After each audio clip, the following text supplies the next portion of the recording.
Well, the Honourable Peter Walsh is the Minister for Agriculture and Food Security and the Minister for Water for Victoria, but that's quite a mouthful, so do you mind if I just call you the Honourable? Absolutely, that's good. Fine. All right, but seriously, Peter, in that all of those roles mixed in there somewhere, you are also effectively the Minister for Dogs in Victoria, right? Well, Minister for Dogs, Minister for Cats, Minister for Pets in general. For all kinds of animals. And most importantly at the moment, there have been some big changes for mainly dogs and cats that have happened. Can you tell us a little bit about those? So what we've done is, through the Government Gazette, introduced a new code for pounds and shelters. We've done a lot of very extensive consultation with the communities that are involved with this, and particularly with the operators of pounds and shelters, and also those that want to actually take animals out of the pounds and shelters and actually be foster homes. Right. So I think we've done my staff and the department, I think, have done a very, very good job of actually making sure that most of the things that have been raised that were practical have actually been included in the new code. Well, it's not often we like to give our politicians a pat on the back. We usually like to have a bit of a complaint, but actually what we've been hearing on the grapevine as well is that you have received a bit of praise for having consulted widely with people, and obviously you can't include everything that everyone wants, but one of the big changes was that you've eliminated the requirement for shelters and pounds to not have dogs longer than 28 days, is that right? That is right. So as everyone would know, there was the Stop the Clock campaign last year. We listened to that, obviously, and in the consultation that we had with people, I think we found a very practical way through that where you can meet most people's needs.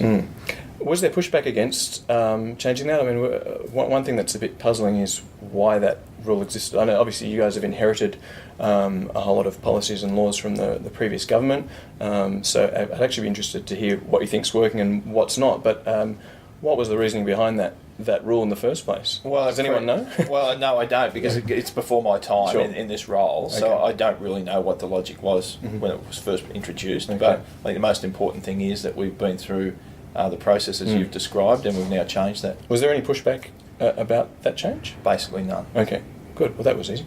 It was. No, look, I think in general the feedback has been quite positive from the various stakeholders. So the people that run pounds and shelters do have a very important role to play, and we consulted widely with them as well, and they seem happy with the changes as well.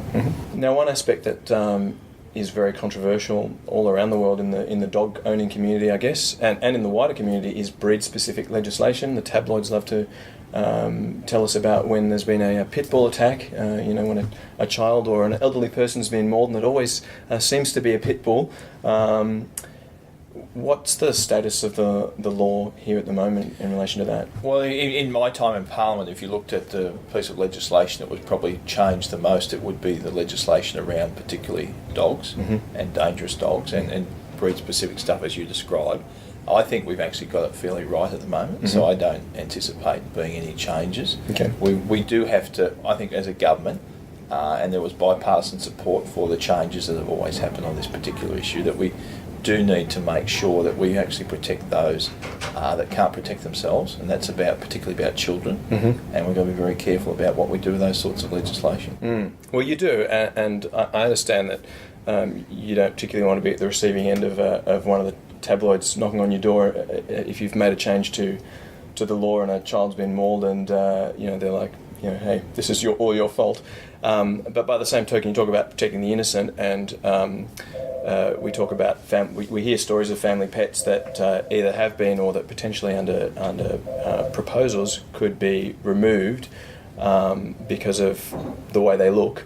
Well, I suppose, and you don't do this job worrying about what might be on the front page of the paper. You do this job about what you think is the best thing to do. And I think, as I said, you've got to be very careful about how people treat some of those particular breeds, and particularly around young children. And I think we've got the balance fairly right with the legislation at the moment, so it's not something that I'll be proposing to change at this stage. Now, your background is an agricultural one, so although you might not have used working dogs yourself, I'm sure you grew up around a lot of them and knew a lot of them. So do you reckon that kind of perspective informs your work at all in relation to your responsibilities in regards to dogs? I do, yes. I think for any minister, if they've had some experience in the particular portfolio before they come into Parliament and become a minister. I think that's good.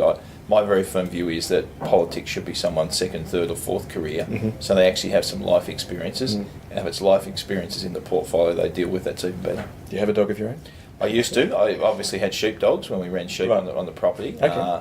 And then when my daughter went away to school, I inherited her Jack Russell Cross. So Right. he became my constant companion in the ute or in the tractor or wherever I went, he was with me. So Very good. yes. So you know a thing or two about the beasts. I do. Good. Well, the other thing, sort of on that topic, and sorry, off the topic of dogs a little bit, but on the topic of agriculture, and I have to ask you because of your expertise, and since we're based in Melbourne with the show, you were a tomato grower.